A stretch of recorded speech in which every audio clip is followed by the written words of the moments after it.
ردد نہ ہو ہم نے اسے لوٹا دیا اسفلا سافلین، اور سب سے نیچا کر دیا نیچے والوں میں۔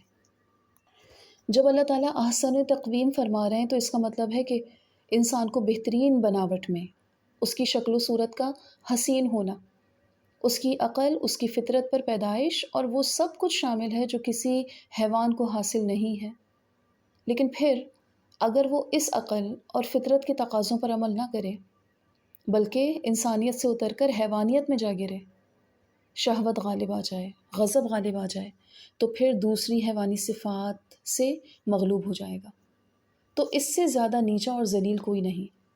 کیونکہ پھر وہ اس حد تک گر جاتا ہے کہ کوئی حیوان بھی نہیں گرتا، حتیٰ کہ وہ اپنے مالک اور خالق کو بھی بھول جاتا ہے، اس کے ساتھ شریک بنانے لگتا ہے،